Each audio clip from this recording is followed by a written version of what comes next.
안녕하세요. 모닝쇼 김은별입니다. 간밤 뉴욕 증시는 조금 약하지만 상승세를 계속해서 이어갔는데요. 지금 본격적으로 중요한 실적들이 나오기 시작했습니다. 먼저 대형은행입니다. 이 골드만삭스는 예상보다 살짝 부진한 실적을 내놨는데요. 다만 앞으로의 전망에 대해서 낙관론을 펼치게 되면서 시장에서는 오히려 긍정적으로 인식하기 시작했고요. 이 시장의 하락 쪽으로는 큰 영향을 주지 못했습니다.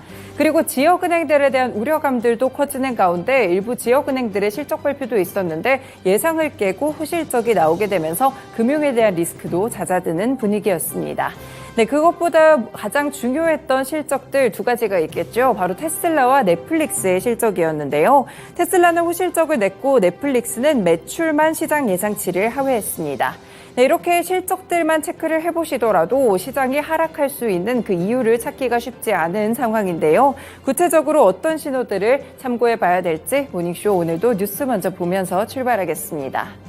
네, 그래서 오늘의 메인 뉴스는 바로 실적이 될 텐데요. 첫 번째로는 테슬라의 실적입니다. 네, 테슬라 2분기 매출액이 249억 3천만 달러로 전년 동기 대비 47% 증가했다고 밝혔습니다. 팩트셋이 조사했던 애널리스트들의 전망치 242억 달러를 웃도는 모습이었는데요. 이 2분기의 순이익은 27억 달러였고요. 또 주당 순이익은 이 주당 78센트로 집계가 됐습니다. 전년 동기 대비해서 봤을 때 23억 달러에서 4억 달러가량 늘어났고 주당 65센트에서도 함께 늘어났는데요. 일회성 비용을 제외한 조정 주당 순이익은 91센트로 애널리스트의 전망치 80센트를 굉장히 큰 폭으로 웃도는 수치가 이번에 나왔습니다. 일단 올 초에 계속해서 테슬라가 가격에 대한 인하 움직임을 보여줬었는데요. 그럼에도 불구하고 상당히 이번에 견조한 실적이 나왔다라는 분석들을 함께 내놓기도 했습니다. 그리고 마진이 지속적인 비용 절감 노력을 통해서 상당 부분 방어했다는 그런 시세를 보여주기도 했었고요. 특히나 독일 베를린과 미국의 텍사스 공장에서 이번에 생산이 좀 큰 폭으로 늘어났다는 점에서 주목을 했습니다. 앞으로는 비용 절감과 미래 성장을 가능하게 해주는 신제품 개발 그리고 R&D 투자 같은 부분들에 조금 더 집중하겠다라고 밝혔는데요. 이렇게 테슬라의 분기 실적 추이를 살펴보셔도 전반적으로 매출이 큰 폭으로 상승하는 모습들 나타나고 있습니다. 네, 테슬라는 이런 실적을 발표하게 되면서 일단 정규장에서는 기대감이 크지 않았는지 약보합권으로 마무리를 마쳤는데요. 그렇지만 시간에서는 소폭 반등 움직임도 함께 나왔습니다.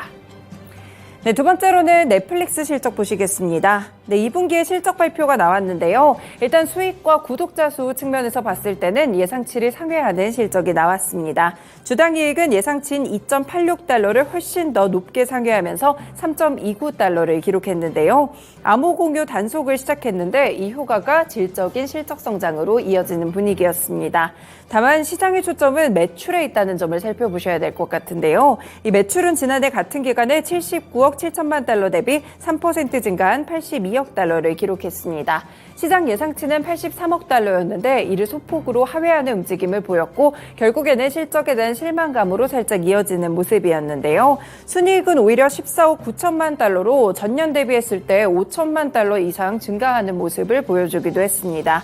그리고 한 가지 더 보셔야 될 뉴스가 있는 게 요금제 재편이 꾸준하게 좀 일어나고 있는데요. 지금 광고형 요금제를 도입을 했던 넷플릭스는 이번에 기본 요금제를 없애는 행동을 보이기도 했습니다. 이전까지 미국에서 월 9.99달러에 제공하던 베이식 요금제를 폐지했는데요. 그동안 구독자들이 광고를 보지 않고 콘텐츠만 시청할 수 있는 가장 저렴한 요금제였습니다. 그런데 이번에 이 부분을 없애게 됐고요. 외신에서는 이런 요금제 변경이 광고가 지원되는 요금제 가입으로 신규 구독자를 이용해서 조금 더 수익성을 높이겠다는 그런 전략으로 분석하고 있습니다.